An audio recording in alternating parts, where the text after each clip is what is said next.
noite a todos.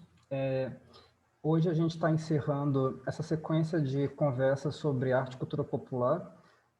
Hoje é o nosso quarto encontro. A gente recebe o Bernardo Marques. No nosso primeiro encontro, a gente conversou com o Ricardo Lima, que está aqui presente também. E hoje a gente tem um prazer de receber o Bernardo. O Bernardo ele é doutorando em História da Arte pela UERJ, é mestre pelo PPG Artes. Ele também é produtor cultural pela UF, Federal Fluminense, e também é curador. E as pesquisas do Bernardo são pesquisas em diversos assuntos ligados à cultura popular. A fala dele hoje tem o título Curadoria Digital junto aos grupos de cultura popular. Então, muito obrigado, Bernardo. Vai ser um prazer te ouvir sobre esse assunto. Olá, obrigado. Boa tarde, né? Quase boa noite. Obrigado pelo convite do Wesley, Valéria. Obrigado aqui aos presentes também. Então, a ideia, quando eu conversei a princípio com o Wesley, era apresentar os projetos que, de alguma forma, eu estou envolvido agora nesse momento de pandemia, né? Com projetos ligados a exposições virtuais, a projetos nesse ambiente virtual, né? Com grupos de culturas populares, se apresentar isso, apresentar quais são essas possibilidades, não apresentar nada fechado, e sim falar um pouco, compartilhar as experiências que eu tive nesse período, desde novembro do ano passado, que eu venho desenvolvendo alguns projetos com grupos de culturas populares, com comunidades tradicionais, né? E quais são esses desafios e possibilidades dentro desse espaço, desse ambiente virtual, né? Que a gente está falando aqui, que eu estou chamando de cyberespaço. Então, é uma apresentação, uma breve fundamentação dos processos e desafios no desenvolvimento de projetos culturais com grupos de expressões culturais populares no cyberespaço, durante a pandemia do novo coronavírus. Então, falar um pouco também do meu percurso, né? Eu sou graduado em produção cultural, mas antes de fazer produção cultural, eu fiz um técnico em informática lá em 2002, por aí. A gente não tinha nem Wi-Fi ainda, mas isso possibilitou um entendimento amplo, né, sobre atuação nesse espaço, em espaços virtuais, com tecnologia digital, né, e também propiciou bastante, durante a minha graduação, um contato com a tecnologia tradicional, com a tecnologia ancestral também, né, fazer esse paralelo entre a tecnologia digital e a tecnologia tradicional, né? E ao longo da graduação, eu cheguei a trabalhar, eu fui bolsista do inventário da capoeira como patrimônio imaterial, então eu fiz justamente um levantamento de materiais digitais, né, audiovisuais sobre a capoeira, e depois fui sempre conversando, sempre dialogando com arte digital e com arte e cultura popular. Então, sempre fazendo esse paralelo. E, infelizmente, agora, por conta da pandemia, eu comecei a trazer um pouco a minha expertise, um pouco os trabalhos que eu estava desenvolvendo em espaços culturais. Já passei pelo SESC, passei pelo Museu Bispo do Rosário, passei pela Caixa Cultural, pelo Hélio de Sica, Centro Municipal de Arte Hélio de Sica. Já passei por alguns espaços e aí eu fui aliando esses conhecimentos como produtor e hoje mais como curador nessas áreas. Então, é dividir um pouco com vocês essas experiências e esses apontamentos metodológicos que a gente utilizou, que nem tanto a gente utilizou nesses projetos. Muitas vezes a gente atua e depois a gente pensa nessas metodologias, né? Mas, de alguma forma, são metodologias que guiam tanto a minha pesquisa, né, as minhas pesquisas que eu já desenvolvi, como que me auxiliam nas minhas pesquisas em cultura popular. Então, o primeiro conceito, né, que eu trago até no título é o conceito de cyberespaço, né? Esse espaço virtual que, para alguns, é o espaço, hoje em dia, para alguns não, hoje em dia, nesse momento de pandemia, é o espaço em que está podendo se realizar a maioria das atividades. E, felizmente, também, né, a área de políticas culturais também vislumbrou e viu essa possibilidade de atuação e direcionamento de editais voltados para ações e desenvolvimento de projetos nessa área, né, nesse ambiente virtual, né? Então, esse ambiente virtual pode ser considerado o cyberespaço. Então, a Lúcia Santaella, fala que o cyberespaço sedimentou-se como um nome genérico para se referir a um conjunto de tecnologias diferentes, algumas familiares, outras só recentemente disponíveis, algumas sendo desenvolvidas e outras ainda ficcionais. Todas têm em comum a habilidade para simular ambientes dentro dos quais os humanos podem interagir. Alguns usam a expressão comunicação mediada por computador para designar o mesmo conjunto de fenômenos. Então, a ideia de trazer esse conceito de cyberespaço para a gente tentar também entender como os grupos de cultura popular, né, de culturas populares, eles lidam hoje em dia com essa possibilidade, com essas ferramentas digitais também.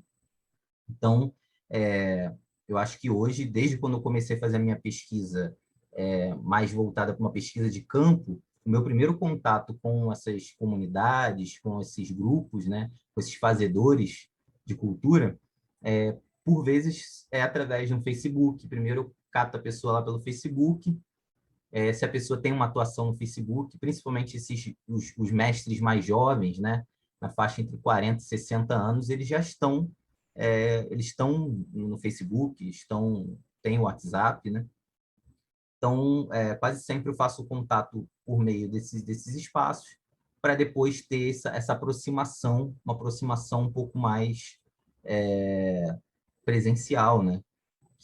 Onde a gente pode realmente acompanhar esse desenvolvimento cultural desse mestre, né? Então, a importância desses ambientes, desse cyberespaço, né?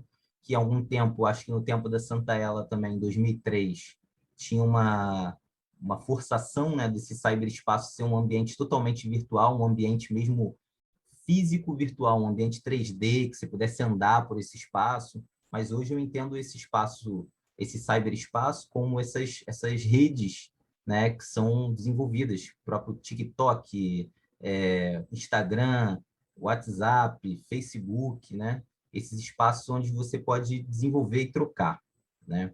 Então, todos os tipos de ambientes comunicacionais na rede se constituem formas culturais e socializadoras do cyberespaço, naquilo que vem sendo chamado de comunidades virtuais. Isto é, grupos de pessoas globalmente conectadas na base de interesses e afinidades em lugar de conexões acidentais ou geográficas.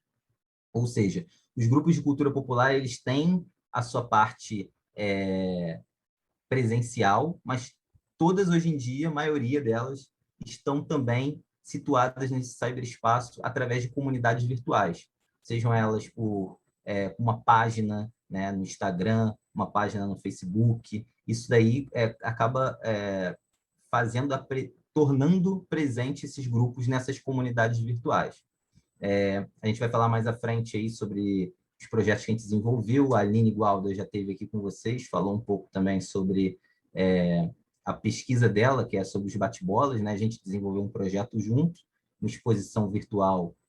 Na verdade, era uma homepage voltada para assuntos voltados a bate-bola. Então, a gente tinha oficinas, tinham mesas e tinha uma espécie de mostra de fotografia com os bate-bolas. Os bate-bolas, eles são super presentes nesses espaços virtuais. Assim, você encontra diversos grupos no Facebook, né? Onde o pessoal troca desenho, faz venda de fantasia, passa uma fantasia antiga para mais para frente, para um outro grupo que quer adquirir, ou materiais que ele consegue e de alguma forma tem excedente, ele repassa para outro, eles conversam sobre a história dos bate-bolas. Então, assim, esse espaço para eles é super importante. Então, foi uma coisa que eu comecei a visualizar a partir desse projeto, que os grupos, a gente acha às vezes que os grupos não estão presentes, né? Mas se a gente começa a fazer uma peneira, passar uma espécie de uma peneira nessa rede, né, que é a rede virtual, a gente consegue encontrar grupos, tanto de troca quanto páginas de grupos que você acha que você não vai encontrar, né? Os grupos de folia de reis, por exemplo, muitos deles têm página no Instagram, no Facebook, onde tem algumas informações deles que esse primeiro contato pode ser realizado por esses espaços. Então, a Santa ela também fala que habitamos o cyberespaço quando sentimos que estamos nos movendo através da interface em um mundo relativamente independente, com suas próprias dimensões e regras. Quanto mais nos habituamos a uma interface, mais estamos vivendo no cyberespaço. Então, tem muita gente que, maioria, né, a gente não consegue passar um dia sem ter ali um acesso ao celular, um acesso à rede, um acesso a esses tipos de redes sociais, né? E esses grupos de cultura popular, óbvio que eles estão inseridos nesses espaços também. Então, o que é a cultura popular, né? Eu acho que vocês também foi abordado também na disciplina de vocês. Então, eu trago um conceito das culturas populares, né, no plural, e elas podem serem compreendidas através das múltiplas realidades sociais, né? Então, ela apresenta um entendimento de que as práticas pertencentes aos estratos sociais populares, elas são mutáveis e plurais, por isso no plural, né? Essa questão das culturas populares. E estas práticas que englobam a questão econômica, política, artísticas, ecológicas, entre outras, elas compõem estratégias socioculturais que confrontam os sistemas de dominação hegemônicos. Então, achar que grupos de cultura popular são grupos parados no tempo, né? Por conta da tradição, eles não dialogam, eles não comungam dessas ferramentas digitais, é um pouco né, romântico demais essa ideia. Então, como o Stuart Hall fala, né, que a cultura é um dos locais onde a luta a favor ou contra a cultura dos poderosos é engajada. Então, essa questão do popular é uma questão que ele mesmo perpassa pelo texto dele, de uma questão entre os poderosos, né, uma cultura hegemônica e uma cultura menos abastada, que, de alguma forma, luta com as suas ferramentas, da sua forma, para manter os seus e apresentar os seus signos, seus emblemas, etc. Né? Então, as culturas subalternas, em sua perspectiva, seriam o resultado da distribuição desigual dos bens econômicos e culturais, ao mesmo tempo que poderiam oferecer uma forma de oposição à cultura hegemônica dos setores dominantes. Então, você vê que, principalmente as culturas populares aqui no Brasil, né, você pega algumas como a capoeira, né, o samba, apesar do samba ter sido elevado a um signo da identidade nacional, né, elas passaram por uma perseguição justamente por ser uma manifestação desses estratos sociais mais baixos. Então, de alguma forma, a manutenção dessas culturas populares também é uma forma de luta contra essa cultura hegemônica, né, que é o caso, e por muitas vezes ela é cooptada também pela cultura hegemônica, né, que hoje em dia a cultura de massa também dialoga com a questão da cultura hegemônica. É o caso do funk, né, você tem os comerciais, que hoje em dia, acho que de 10 comerciais que tem na TV, 8, a trilha sonora é funk. Né? Então, como o funk ele acendeu, né, a esse local, né, de popular, né, mas de massa também, né, e através também de um diálogo com a economia, com uma questão uma lógica econômica, né. Então, dois dos projetos que a gente desenvolve, que eu desenvolvi, que eu vou apresentar para vocês, eles são projetos de fotografias de manifestações, né, manifestações, expressões populares, né. E aí eu fiz uma brincadeira, pensei numa brincadeira, né? Expondo fotografias de expressões artísticas populares, né? É arte ou é registro etnográfico, né? Que aí é uma brincadeira com o texto da Sally Price, né? Que são os objetos de arte e artefatos etnográficos, né? Vocês também abordaram esse texto na disciplina, que ela vai falar um pouco sobre quando um objeto ele é reconhecido como objeto de arte no circuito da arte, né? Ou quando ele é reconhecido como objeto etnográfico, né? Então, ela fala que o objeto etnográfico, no caso de museus antropológicos, em regra, abarrotados, é tipicamente explicado através de um texto extenso que objetiva iniciar o público no esoterismo de sua produção, uso, papel na sociedade e significado religioso. Né? Ela fala também que é raro que se peça aos habitantes de aldeias africanas que informem aos organizadores de exposições quais as máscaras, né, quais objetos que merecem os rótulos de obra-prima.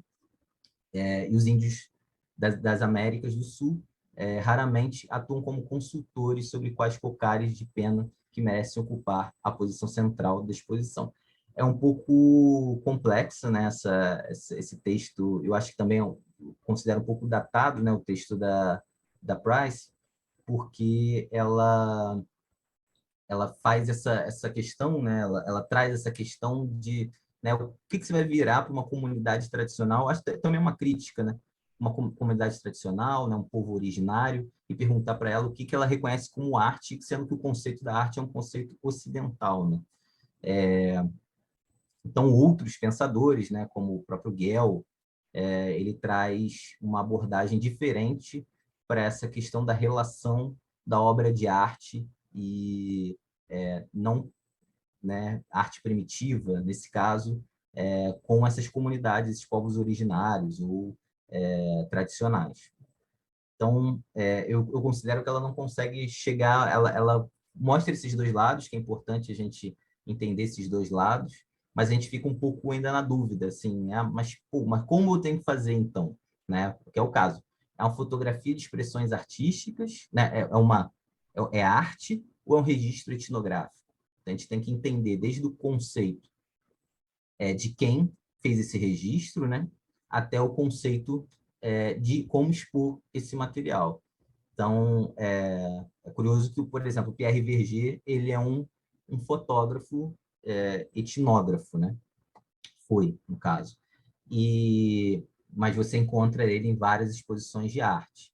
Então, como essa obra ela é colocada, né, dentro dessa ótica da Sally Price para ser reconhecida como uma obra de arte ou um objeto etnográfico, uma obra, um registro etnográfico, né? Então, ela depois volta a falar, né, uma opção é apresentar um dado objeto no seu contexto antropológico juntamente com outros artefatos semelhantes, torná-lo acessível ao público através de textos didáticos que expliquem a sua manufatura, o seu papel na vida tradicional da comunidade e o seu significado social religioso. A outra opção, a segunda, é dar ao objeto seu próprio pedestal ou estojo, indicando aproximadamente o continente ou arquipélago onde foi coletado e pelo simples fato de deixar que o objeto fale por si só, conceder-lhe um lugar na elite das obras de arte que são aceitas com base no seu puro mérito estético. Ela depois, num outro texto, se eu não me engano, de 2005, ela fala sobre o Quebranly também, né, um museu de arte dos países coloniais, né, dos países que foram colonizados pela França, e ela faz uma crítica que é, né, um pouco nesse caminho também, de que essas obras elas estão ali meio que jogadas, assim, apresentadas só por um caráter estético, né? Foge um pouco dessa questão de um texto que chega a ser um pouco cansativo, né? Também em exposições etnográficas.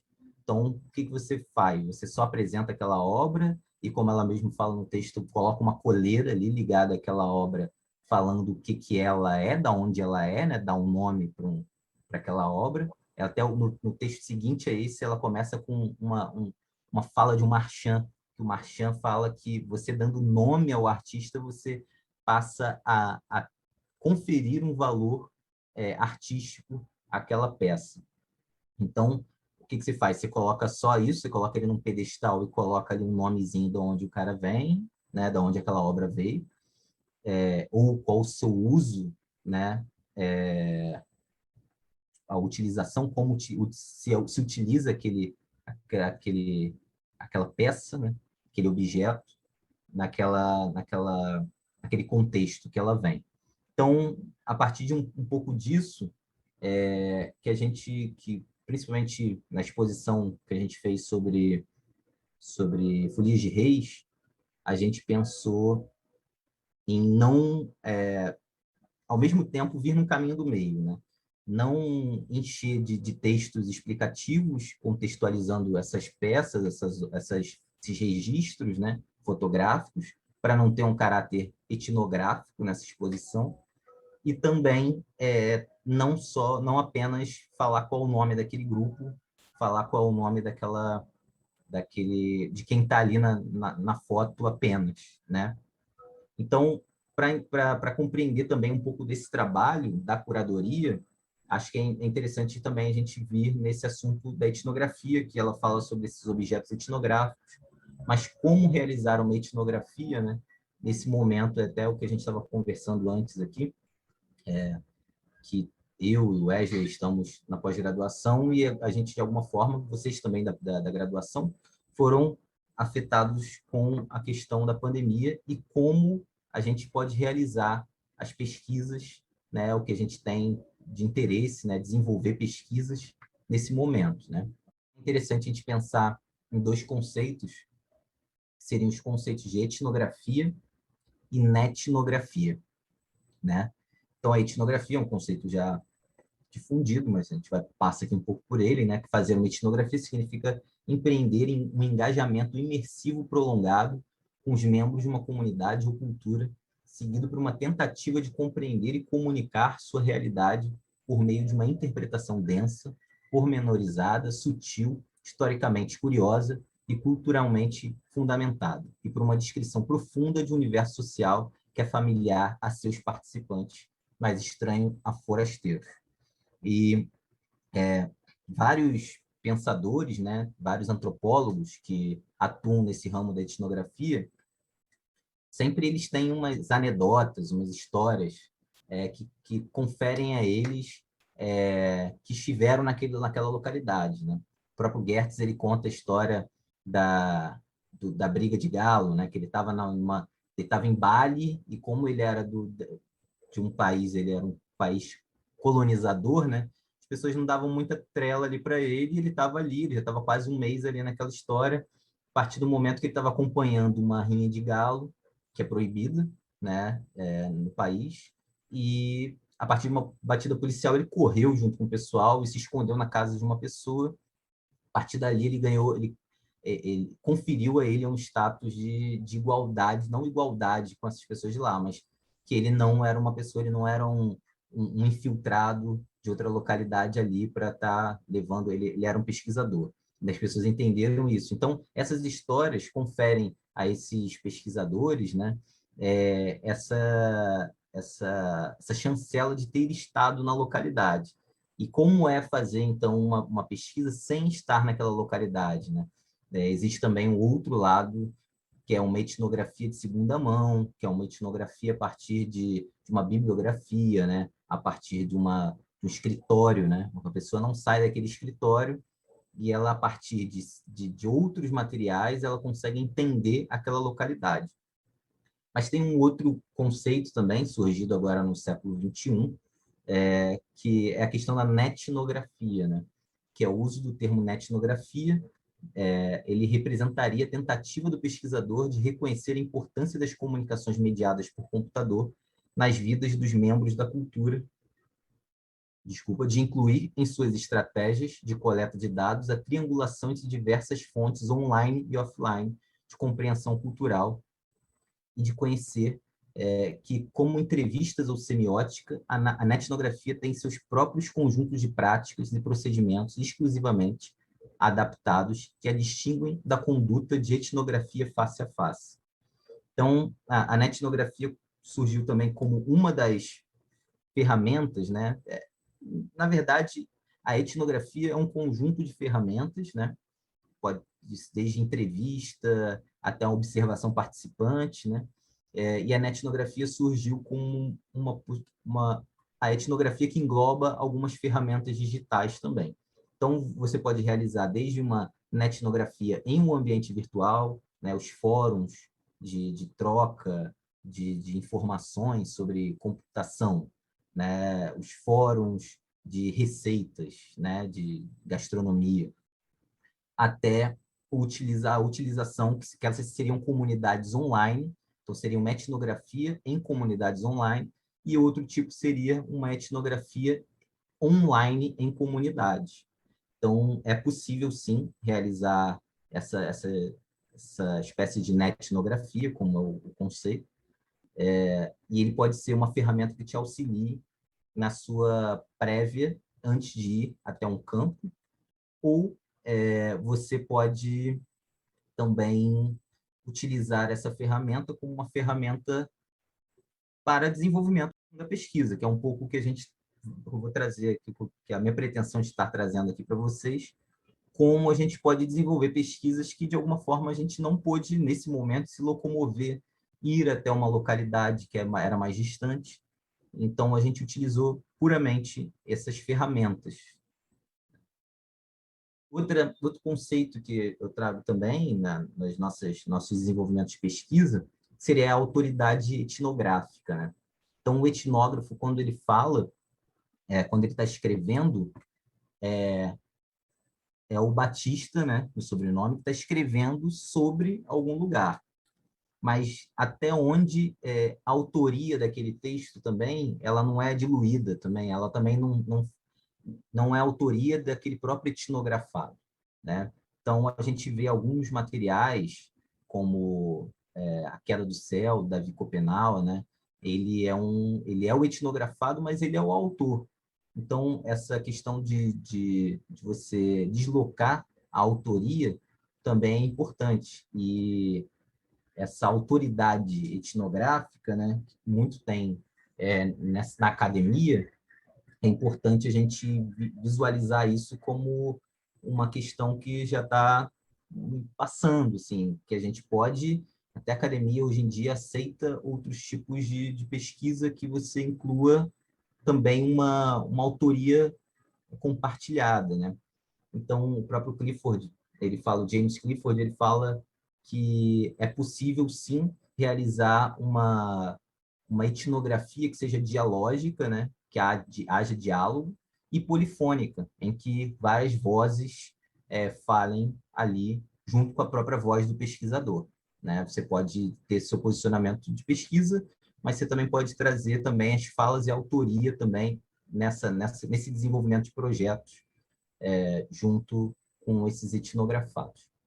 Então, isso é muito interessante porque hoje, eu sendo autônomo, né, nessa área da cultura, produtor cultural autônomo e curador, eu vejo muito disso, dessa possibilidade da autoria ser também direcionada a esses etnografados, essas pessoas que estão participando, né? Eles também são autores, também são artistas, né? Então, de alguma forma, a gente tenta trazer esses conceitos não só para um trabalho de campo, um trabalho prévio, né? Mas para a atuação também do projeto. E aí, assim, legal, né? São alguns conceitos, mas como aplicar isso em projetos virtuais, por exemplo, uma mostra virtual, uma exposição virtual, né? Porque acaba que a Sally Price ela faz igual o Tom Zé, ela explica para confundir, mas ela apresenta ali, mas a gente fica meio, tá, mas e aí como é que eu faço? Eu assumo que é um objeto de arte ou vou para o caminho da etnografia, do objeto etnográfico? Tem um caminho do meio?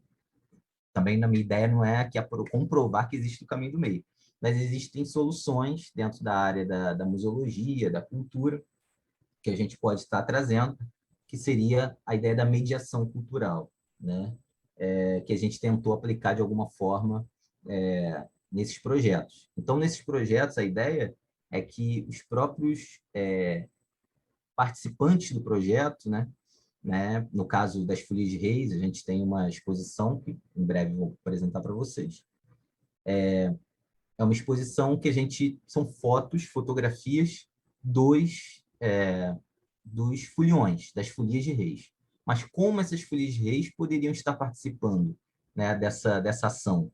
E como ela poderia participar que não fosse uma forma que a gente conseguiu resolver no projeto de bate-bolas, foi trazendo eles para as mesas. Mas como incluí-los na ideia da exposição? Se a ideia é uma exposição virtual, existe muito debate também sobre essa questão das exposições virtuais, né? Você tem formatos de exposições virtuais, que são materiais que são materiais já binários, né? 0 e 1, que no caso a fotografia 0 e 1. Todos os fotógrafos que a gente trabalhou são fotógrafos que trabalham com câmeras digitais. Então, aquele formato daquele material já é um formato digital. Então, como aplicar aquele material a esse ambiente virtual? Isso é uma possibilidade de exposição virtual. Existe a outra possibilidade que muita gente fez agora no começo da pandemia, que seriam as virtualizações das exposições. São exposições físicas que já existem, né? E elas foram fotografadas em formato RV, né? De realidade virtual, e foi trazido para esse espaço virtual. Então, a ideia não era essa. A ideia era justamente compor e desenvolver um material que fosse uma exposição virtual. Mas como, né? Então, a ideia foi um pouco trabalhar com essa questão da mediação cultural. Então, trago aqui uma questão entre uma questão entre esses dois conceitos, que seriam de difusão e da mediação, né? Então, a difusão indica o transporte da informação pelas mídias, e a mediação é uma operação semiótica de tradução. Então, se o etnógrafo ele traduz o que ele foi para campo, né? Quando ele não realiza uma etnografia que seja dialógica e polifônica, né?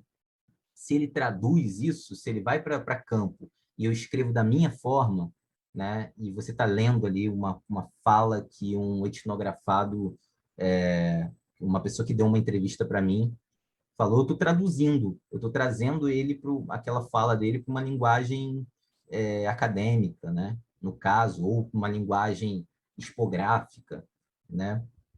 Então, por que não propor essa mediação, essa operação semiótica de tradução pelos próprios etnografados ou pelos próprios representados ali naquela exposição? Então, na museologia, né, um conceito que é utilizado, que é o da mediação cultural. Então, no campo cultural, a mediação intervém sempre para analisar a apresentação ao público das ideias e dos produtos culturais, sua apropriação midiática e descrever a sua circulação no espaço social global. A mediação busca, de certo modo, favorecer o compartilhamento de experiências vividas entre os visitantes na sociabilidade da visita e o aparecimento de referências comuns. Trata-se, então, de uma estratégia de comunicação com caráter educativo que mobiliza as técnicas diversas em torno das coleções expostas para fornecer aos visitantes os meios de melhor compreender certas dimensões das coleções e de compartilhar as apropriações feitas. Vou apresentar para vocês aqui o que a gente tem de material, o que a gente desenvolveu, né? Essas foram algumas ideias, como disse, não é nenhuma verdade absoluta que eu estou trazendo, mas como a gente pensou como embasar essas exposições, né, com essas linguagens. Foram todos os projetos que a gente desenvolveu, eu junto com uma equipe, né, com equipes variadas, né, a gente desenvolveu por intermédio da Lei Aldir Blanc, né?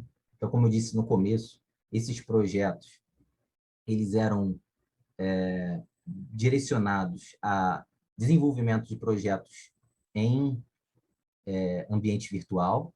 Então, a gente desenvolveu eu participo de uma folia de reis enquanto músico, né? Enquanto devoto também, então estou há 6 anos nessa folia de reis, uma folia de reis da Zona Oeste do Rio de Janeiro. Então, a gente fez uma espécie de live dessa folia de reis. Então, para vocês verem como é possível, como a cultura popular está, sim,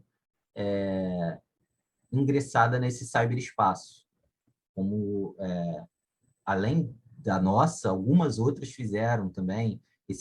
A possibilidade da Lei Aldir Blanc fomentou isso, né? Essa possibilidade desses grupos estarem realizando lives, realizando encontros virtuais. Depois, no final, posso até passar para vocês o que é a cada...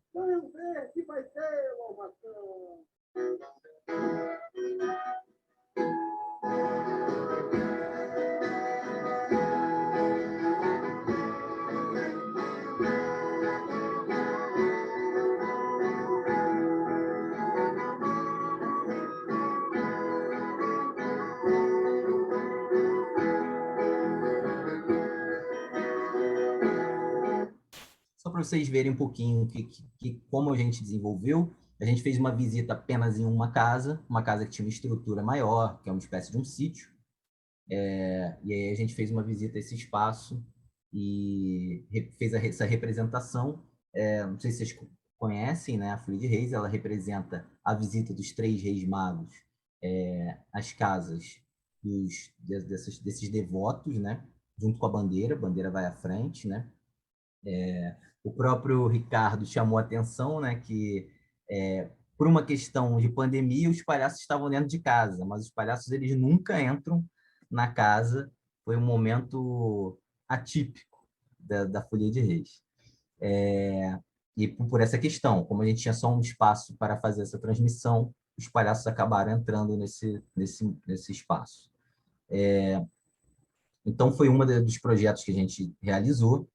O outro projeto que a gente realizou foi um projeto num quilombo. Esse projeto foi um projeto presencial, né? De alguma forma, mas o objeto resultante desse projeto foi um produto digital, né? Então a gente teve algumas vivências realizadas no quilombo Cafundá Astrogilda, também na zona oeste do Rio de Janeiro, no Parque da Pedra Branca, situado no Parque da Pedra Branca. Como os quilombolas eram grupos prioritários, assim como os povos tradicionais indígenas, né? Eles foram os primeiros a serem vacinados. Então essa foto aqui, eles estão sem máscara e a gente dá para notar que a gente está de máscara, a equipe está de máscara, por isso. Então a gente desenvolveu uma vivência, né, com eles. Em 1932, Magalhães Correia era um naturalista e lançou um livro chamado Sertão Carioca. E aí esse livro ele abordava, como ele era naturalista, eram observações pouco sociais, pouco antropológicas e mais relacionadas ao ambiente, aos trabalhos da região, né, o bananeiro, o tamanqueiro. O livro está até aqui, ó. Esse livro aqui. Ele era um artista que desenhava nanquim. Então, esse livro aqui é uma reedição, né, que foi uma reedição da FAPERJ, de 2017, se eu não me engano, 2018. Então, ele vai trabalhando, ele vai abordando esses trabalhos, esses modos de fazer, né, dessa região, em 1932, que era uma região, o Rio de Janeiro era a capital, né? E a cerca de 30 quilômetros do centro do Rio de Janeiro, da capital, tinha esses saberes, né?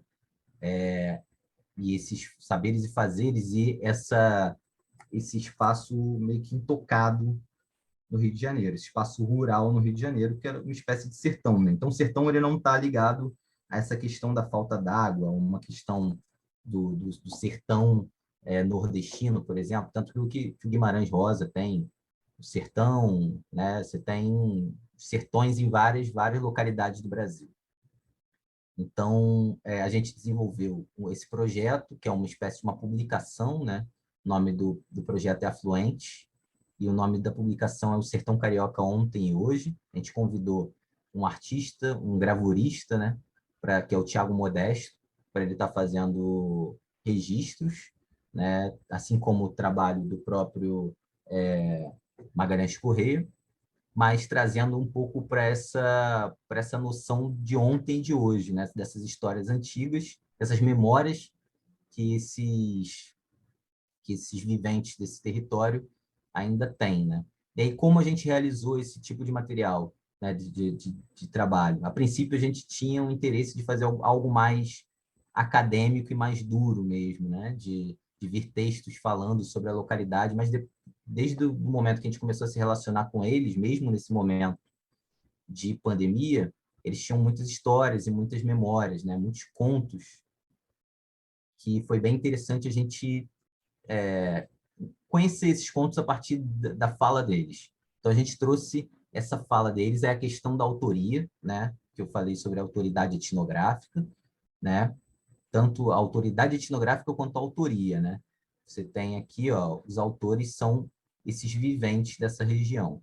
né? O Adilson, Maria Lúcia, Jorge, Paulo e o Pedro, né? Que foram entrevistados, e as falas deles são as falas que eles, né, que a gente conversou depois de uma vivência bem longa que a gente teve com eles, algumas visitas, fizemos alguns campos com eles, né? Mas a gente conseguiu, esse trabalho não foi virtual, foi presencial, mas a gente conseguiu executar um trabalho coletivo, um trabalho de participativo, né? Que a gente foi desenvolvendo as histórias. Depois que a gente teve as revisões das histórias, a gente apresentou para eles. Essa foto aqui é o dia da apresentação, tanto das gravuras, tanto da publicação, quanto dessas histórias, né? Dessas memórias que eles mesmos contaram. Ah, não, não foi assim, tal. Não, ali, ó, ali. Aí o outro entrava na história do outro. Não, essa parte aqui, isso aí não era bem isso, não. Então, a gente teve essa troca com eles, essa gestão participativa dentro desse projeto, né? O outro projeto, como vocês já viram anteriormente, foi o projeto dos bate-bolas. Então, esse projeto dos bate-bolas, a gente teve... Vou avançar aqui para um outro local. Então, a gente teve a possibilidade de realizar uma mostra fotográfica, tivemos oficinas e algumas mesas, né? E aí também a gente criou um grupo, e todo esse trabalho foi virtual, foi remoto com eles, e eles, na maioria, são jovens, né? Jovens que eu digo, sim, estão na faixa no máximo de 40, 50 anos, esses mestres, né? Esses cabeças de turma. Então, eles, como eu já disse, eles utilizam bastante a internet, eles já utilizam esses materiais para troca entre si. Então, foi bem simples realizar desenvolver esse trabalho com eles, né? Então, a gente tem uma amostra fotográfica.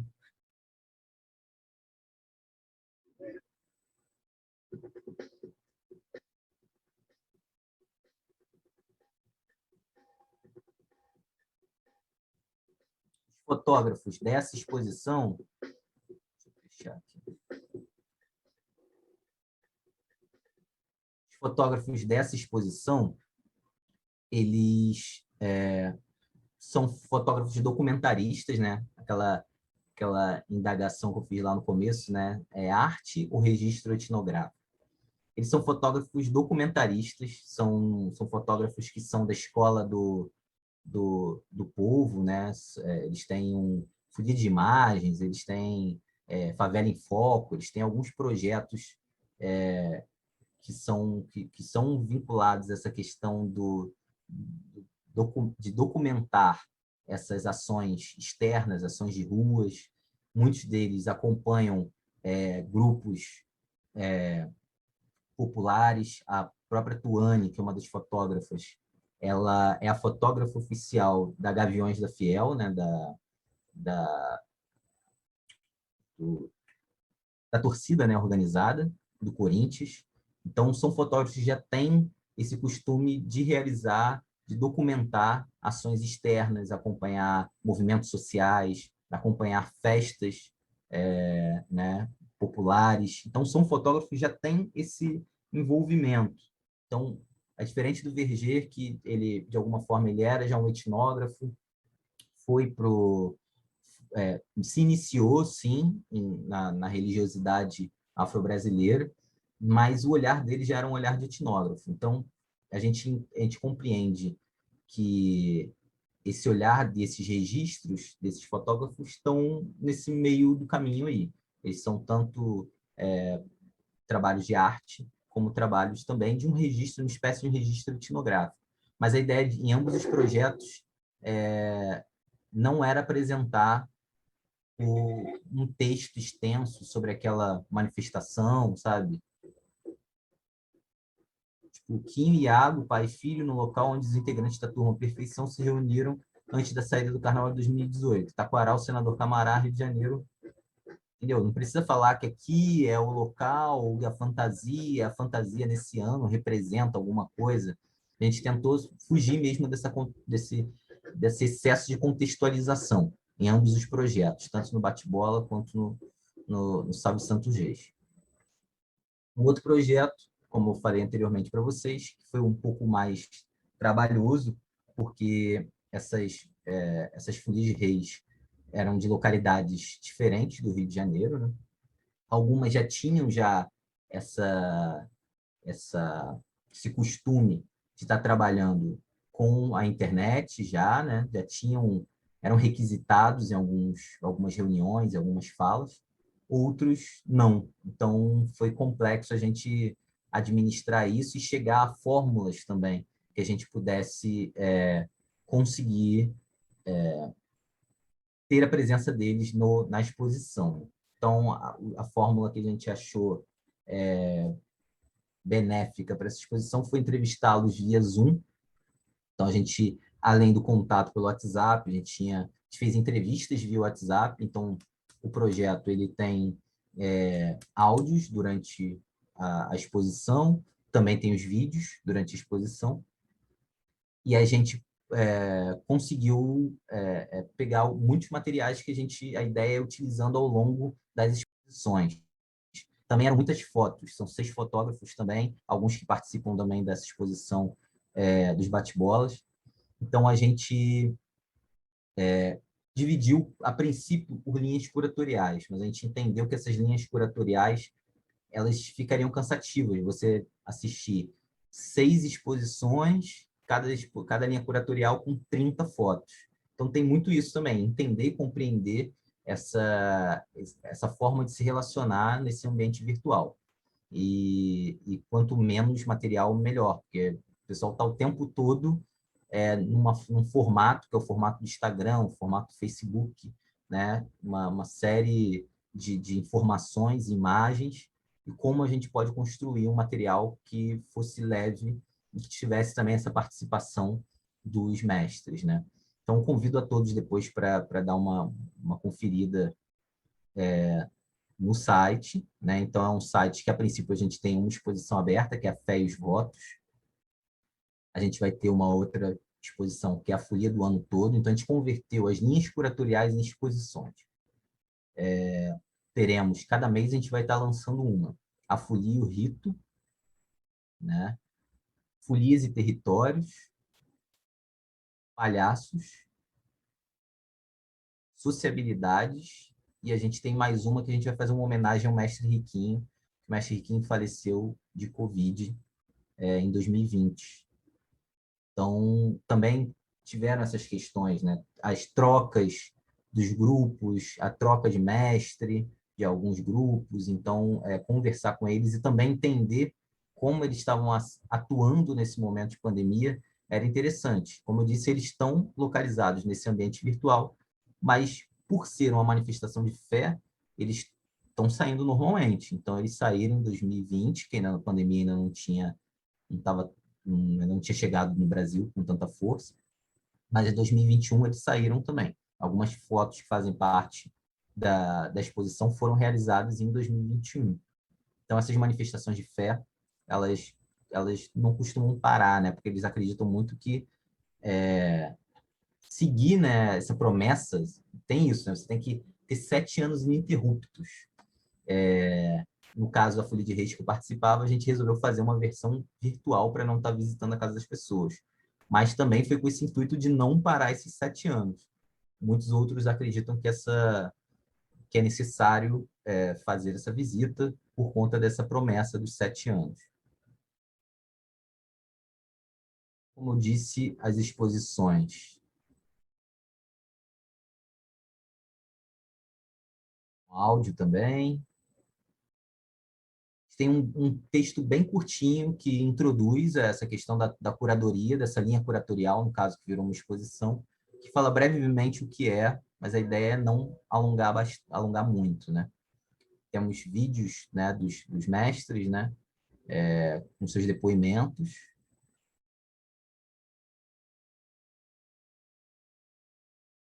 Os áudios também dos mestres.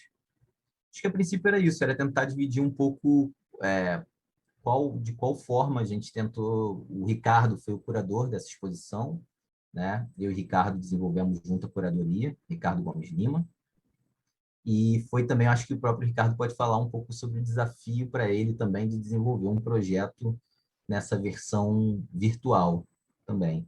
Espero que eu não tenha sido muito chato, né? Tenha levado muito tempo para desenvolver aqui os assuntos, mas eu vi que algumas pessoas também estavam perguntando se ia ter um momento de perguntas. Eu acho que a gente podia, se vocês quisessem, podiam ter me interrompido durante a fala também, mas eu acho que agora a gente pode conversar melhor. Eu acho que foi essa dinâmica que o Wesley tinha passado. Vou interromper aqui a minha. Valeu, Bernardo. Obrigado.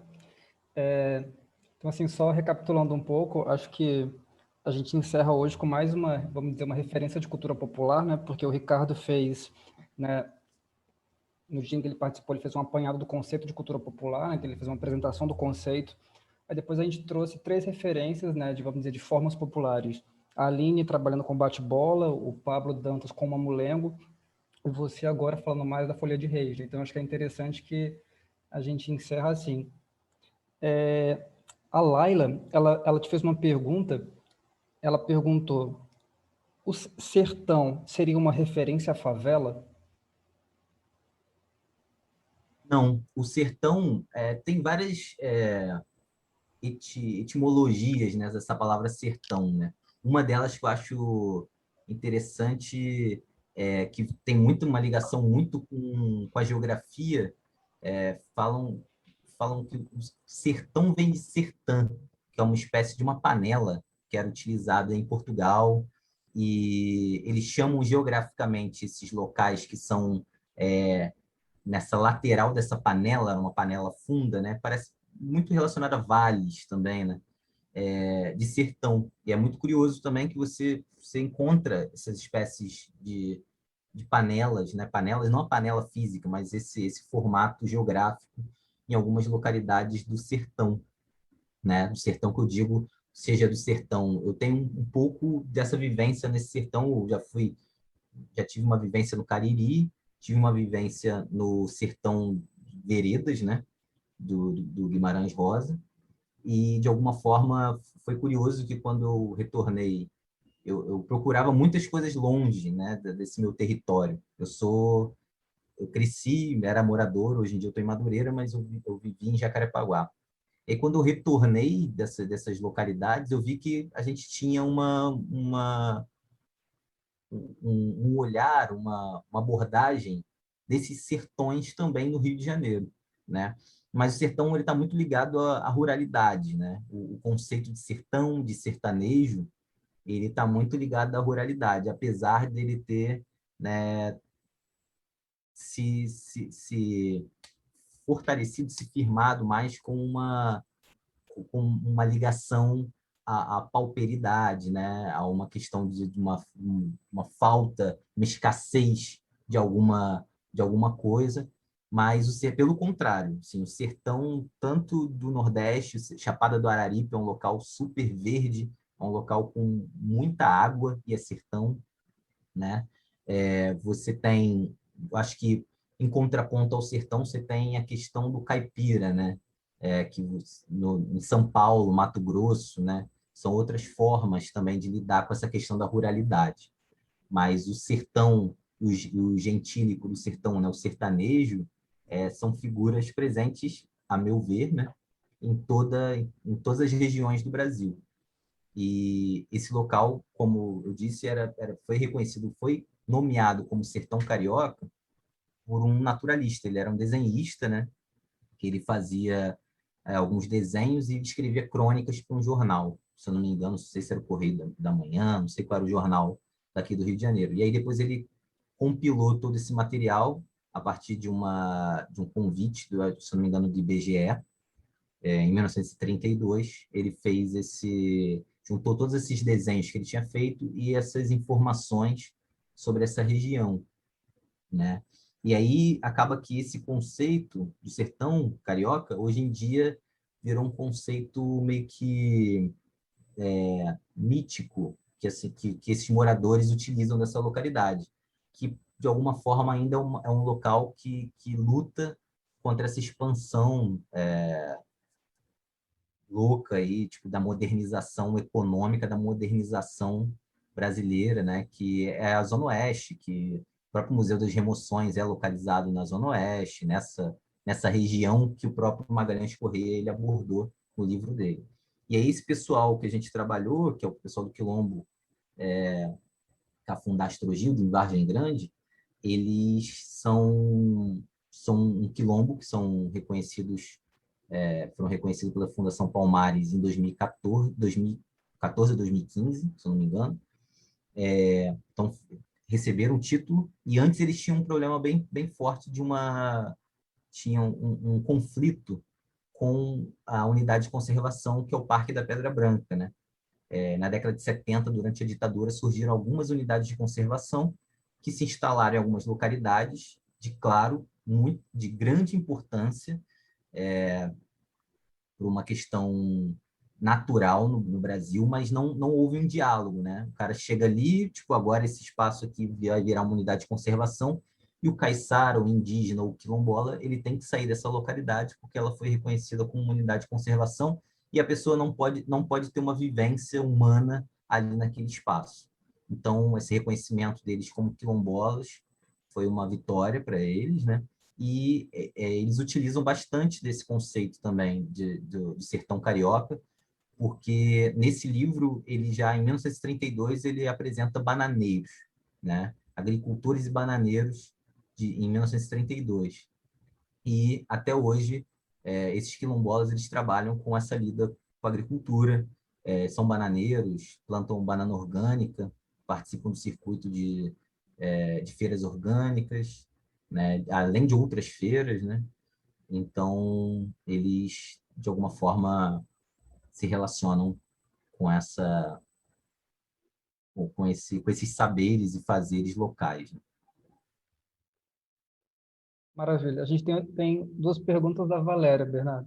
Ela está perguntando, você disse que muitos grupos, a Laila colocou aqui que ela gosta do termo cyberespaço porque ela se sente Matrix.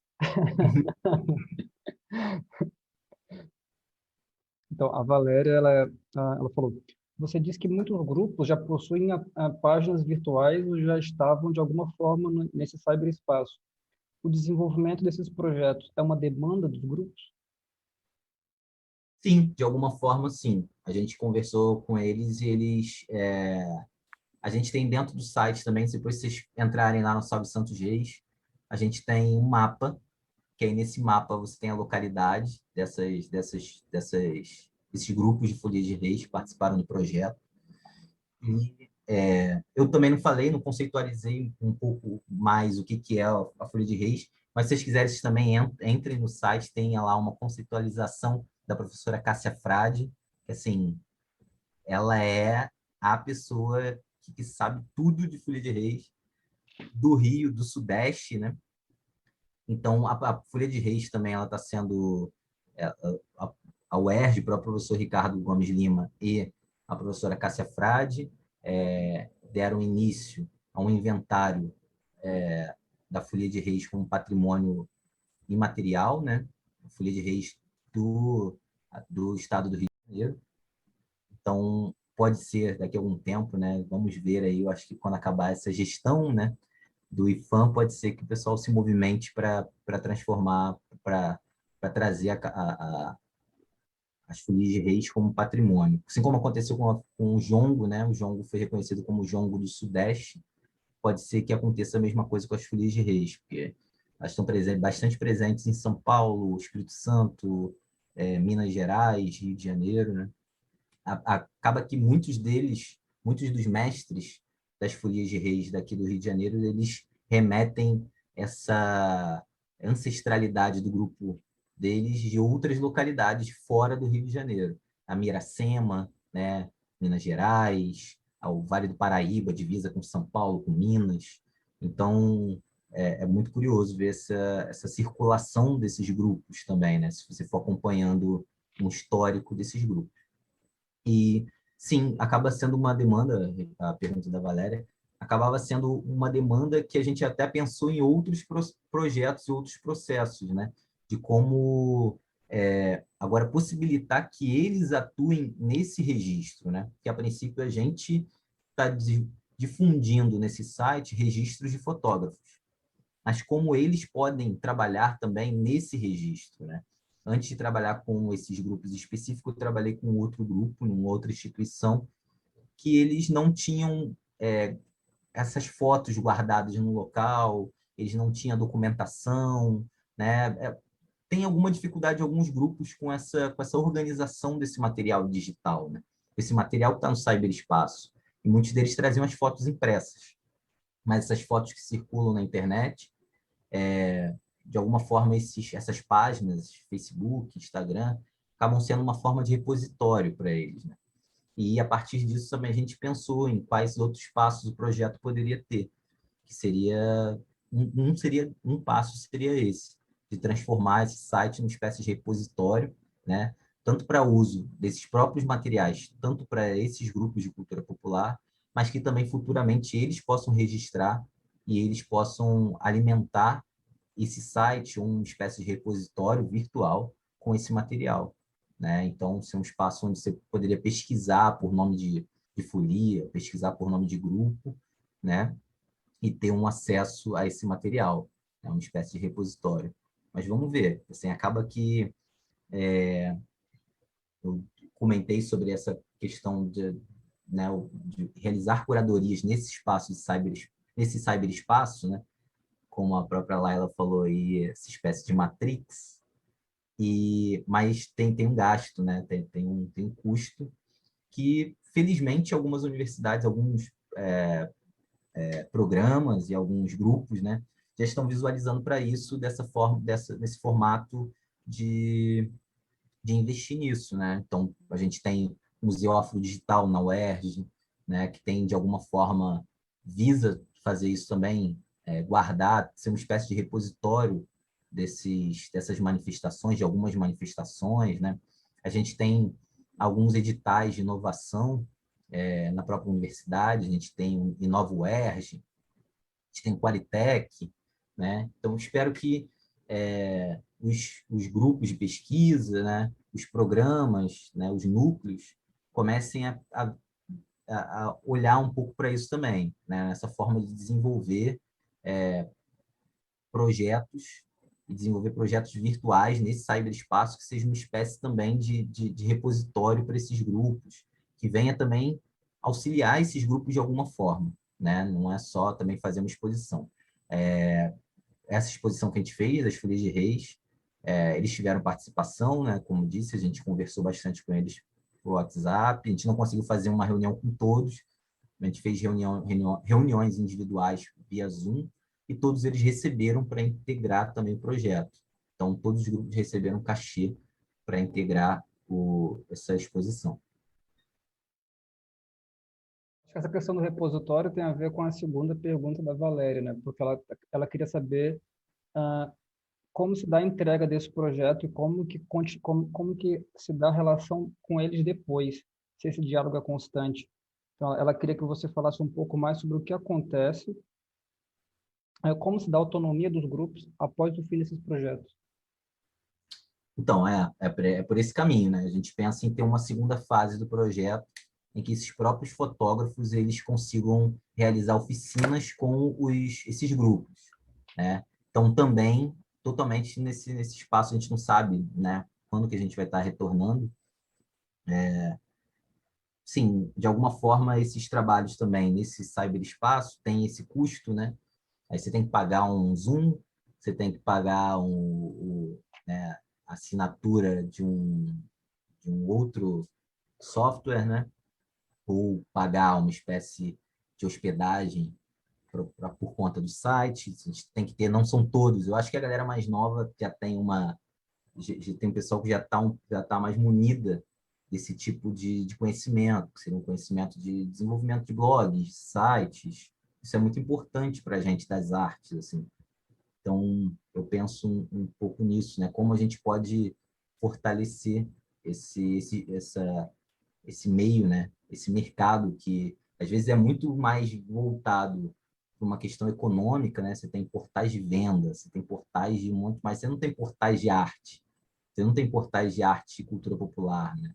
Ah, vou entrar ali para dar uma pesquisada, assim, quero saber, tipo, né? Então, esse repositório também, né? Eu acho que seria interessante as universidades, né? A gente tem várias pesquisas, como o próprio Ricardo disse, a Valéria, eu, o Wesley, todos nós desenvolvemos projetos com grupos de cultura popular, né? Então, a gente já tem meio que um pouco mapeado isso, né?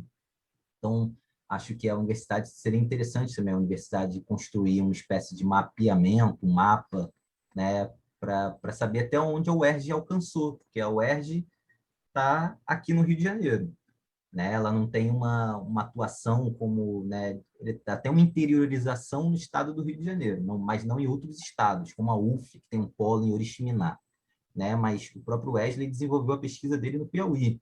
Eu desenvolvi a minha pesquisa do mestrado no Pará, né? A Valéria, eu não sei onde ela desenvolveu a dela, mas o próprio Ricardo A em minha foi em Candial, São Paulo. aí, ó. Então, né, como que a gente também vai abrindo essa ação da UERJ? E eu acho que seria super interessante ter esse repositório de trabalhos que já existe, mas com localidades, né? Você conseguir ver, né, quais são os grupos de cultura popular que tem no Brasil a partir dos projetos que foram desenvolvidos pela UERJ, né? Isso é uma possibilidade, né? E, mas aí, por você respondendo a sua pergunta, a ideia é a gente dar continuidade, né, a esse projeto, junto com os fotógrafos, a gente desenvolver algumas ferramentas de inventário participativo, né, e registro participativo com o uso dessas ferramentas digitais, né, fotografia, vídeo, podcast, com esses grupos, né. Mas a ideia era fazer algum recorte, né. A ideia é recortar porque acaba que a gente tem muitos grupos, né? Assim, são 6 grupos, mas ainda tem outros grupos. Se a gente trabalha novamente com esses mesmos grupos, rola uma espécie, um pouco de ciúme, mas não ciúme, é uma questão mais de pô, agora é o momento de desenvolver com outros, né? Aconteceu isso um pouco nos bate-bolas, eu ficava recebendo mensagem dos colegas que são bate-bolas, e quando é que você vai fazer o projeto em tal lugar? Não, mas calma aí, a gente tentou fazer um apanhado de tipos de bate-bola, de cada localidade. E aí eu estou conversando com o pessoal lá do Cariri, e lá no Cariri a gente tem o Reisado, né? Que é uma outra, também é durante esse período de reis, é uma festa de reis, só que ele tem uma outra dinâmica. Então, a gente pensou em fazer algum projeto que fosse relacionado ao reisado, né? Ao reisado que eu digo fazer uma coisa ampla, então pegar grupos do Rio de Janeiro e grupos de lá e rolar um intercâmbio virtual entre eles, sabe? A gente tentar fazer uma troca de conhecimentos entre esses grupos, né, que dialogam aí com esse período de reis. E vamos ver se a gente conseguir algum financiamento para dar continuidade, mas o projeto ele em si ele ainda tem essa abertura das outras exposições para dar continuidade aí, pelo menos até em agosto, né? A gente está querendo realizar todas essas aberturas de exposição. Não sei se o Bernardo conhece, mas no Piauí tem uma cidade que chama Boa Hora, que tem muitos grupos de reisado, assim. Chama Boa Hora, fica mais ou menos perto de Teresina, são vários grupos, tem uma atividade bem intensa. Mas alguém tem pergunta, gente? O Daniel que está aparecendo aí, ele geralmente faz pergunta. Tem alguma questão, Daniel? Será que o Ricardo gostaria de acrescentar alguma coisa? Eu acho que seria legal se o Ricardo estiver por aí, ele falar um pouco sobre quais foram os desafios e possibilidades dele nesse projeto virtual. Bem, boa noite já para todos, né? Estão me ouvindo bem? Sim. Tá? Bem, é um prazer voltar aqui no 4º encontro. Quero começar por aí, dando os parabéns ao Wesley e à Valéria por abrirem esse espaço, por essas trocas culturais que nos permitiram ver um pouco, né, desse universo que a gente vem trabalhando, pesquisando das culturas populares há tanto tempo. Quanto à questão colocada pelo Bernardo, né, dos desafios, Eu acho que foi muito mais um incentivo do que um desafio, no sentido de que desafios seriam dificuldades, quebra-cabeças, né? Realmente, a gente teve que pensar um pouco, porque nós tínhamos 6 folias, 6 fotógrafos, e como que a gente cruzava esses diferentes olhares ou essas diferentes falas, né, dos fotógrafos e das folias, somando ainda a minha fala e a do Bernardo, né? Eu acho que a ideia exatamente dos fios teóricos, conceituais, foi o que nos salvou de pensar 6 núcleos, né, para organizar esse universo em torno desses 6 núcleos, né? O que está pronto é esse que o Bernardo anunciou aí, da fé e a devoção, né? E que é um núcleo extremamente interessante, porque ela aborda uma questão que, para mim, é crucial nas folias de reis hoje, pelo menos, né? Eu não tenho uma pesquisa histórica assim de século XIX, XVIII, o que acontecia com essas expressões que hoje a gente identifica como de folia de reis. Mas, comparando as folias de reis da década de 70, né, onde se dá a minha vivência maior a partir de 70 para hoje, eu acho que a folia de reis só consolida ainda mais essa ideia da cultura popular como algo plural, né, com um somatório, um espaço. Se há um espaço de cultura extremamente democrático, eu diria que é esse espaço das culturas populares, né? Essa primeira exposição que a gente montou, da fé e a devoção, traz alguns elementos disso para a gente, né? Ela está abordando uma manifestação que tradicionalmente é tida como de um catolicismo popular e impregnada de fé, de devoção, que não está só ligado à religião católica, né? E esse conjunto de fotos que a gente selecionou mostra bastante isso, né? Mostra as folias de reis visitando centros espírita kardecistas, visitando terreiros de candomblé, de umbanda. Uma das fotos que o Bernardo passou aí tem um folião e atrás dele está um Zé Pilintra, né? Quer dizer, é essa possibilidade de códigos, né, religiosos diversos, né, estarem presentes na folia de reis, que eu digo da grande expressão de democracia praticada nesse país. Se há um espaço onde a democracia acontece, é no espaço das culturas populares, né? Muitos foliões que estão ali com sua devoção aos santos reis, como eles dizem, né? Eles fazem dos reis magos santos. Isso é algo que a Igreja Católica não reconhece. Mas, no entanto, nesse catolicismo popular, os reis magos são santos, são os santos reis, né? Muitos desses devotos de santos reis que estão na folia, né, praticando a sua devoção, trazem por baixo da roupa, né, do que eles chamam da farda, suas guias, seus guias de candomblé, de umbanda, etc. Quer dizer, como é que esses códigos todos convivem, né, sem tensões, sem tantos conflitos, né, nesse universo brasileiro, que é um universo tão hierarquizado, né, tão discriminatório em vários outros sentidos, né? Então, essa primeira exposição montada nos traz isso muito forte, né? E a ideia são 6 exposições, não é isso, Bernardo? E uma cada mês, né, onde outras abordagens serão mostradas, como, por exemplo, a questão da folia de reis ser uma manifestação ligada a um ciclo natalino, né, de nascimento de Cristo em 6 de janeiro, mas que começa seu ciclo a partir, né, de vésperas do Natal. Mas, no entanto, é uma atividade que agrega uma comunidade inteira durante o ano inteiro, né, ela não acontece apenas nesse ciclo. Você tem todo um cuidado com os objetos, com o patrimônio do grupo, né? Tem a festa do remate, tem a visita a outras folias durante o ano todo. Enfim, isso estabelece uma rede de relações fantástica, né? E que é possível acontecer porque as folias estão aí, né?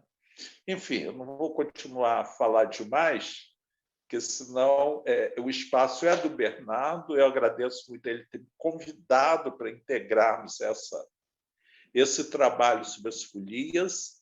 Eu vinha dessa experiência, né, de trabalhar o inventário das folias de reis fluminenses para o pedido de registro como patrimônio material, que está lá no IFAM, torcendo para que isso aconteça rápido, né? E, enfim, foi uma honra ter participado disso. Não foi um desafio no sentido de dificuldades, não. Foi só de parar, pensar e fazer um trabalho extremamente prazeroso. Foi isso, então. Obrigado, Ricardo. Prazer foi nosso aí de ter você junto. Quando a gente estava um pouco desesperado, o Ricardo é que dava os nortes e os sus, né? No caso, nossos sus. Para ser decolonial, tem que ser os sus. Mas foi muito bom trabalhar com você. Assim, ainda não tinha trabalhado sem ser o desenvolvimento da dissertação. Foi bem legal, foi bem importante. Claro que é aquilo, né? Fica um pouco aquele gostinho de a gente estar lá com o pessoal, a gente querer estar com... Eles sempre chamam a gente para o... Que a gente vai ter um remate em tal época. Em tal época, anota aí para visitar o nosso remate. Então, dá uma vontade de estar, né, presencialmente. Não estou falando que o virtual vai tomar o presencial, mas eu acho que é importante a gente também ter essa possibilidade de trabalho, né, através do virtual, né? Que é isso, as pessoas que estão aí, um trabalho que já está no último ano da graduação, no último ano do mestrado, no último ano do doutorado, está se vendo essa questão de ter que desenvolver um trabalho e como a gente pode desenvolver um trabalho, né, artístico, performático ou não, né, utilizando essas ferramentas. E isso é importante a gente pensar como realizar esse trabalho com os grupos de culturas populares, né, que já estão totalmente integrados a esse meio. E de pensar esse caminho é interessante. Bem, acho que é Eu isso. concordo. Desculpa.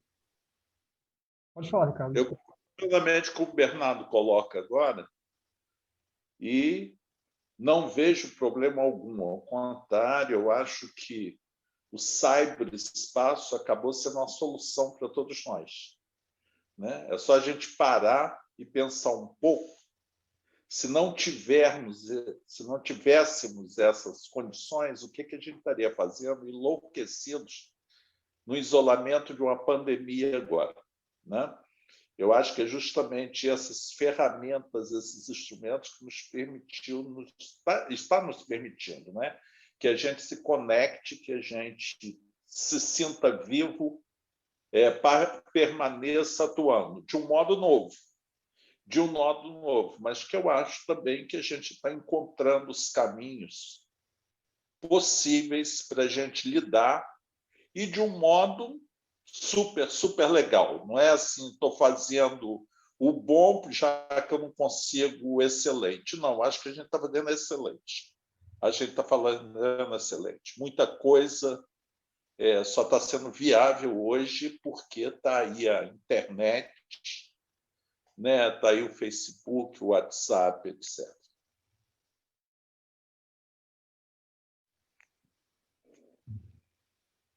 Bem, acho que a gente não tem mais pergunta, então vou agradecer de novo, Bernardo. Obrigado por ter aceitado conversar com a gente, trocar um pouco com a gente aqui. Obrigado mesmo. Obrigado, Ricardo, também, que veio no primeiro dia desses encontros e no último dia, né, no quarto e último dia. E obrigado a todos. sei se Bernardo, antes de acabar, quer falar alguma coisa, mas obrigado mesmo. Agradecer novamente, agradecer o convite, né? A paciência de todos também comigo. E agradecer o Wesley, a Valéria, Ricardo e a todos presentes. Muito obrigado mesmo. Obrigado, gente. Boa noite a todos. Tchau, tchau. Um abraço. Boa noite, gente. Obrigada. Tchau.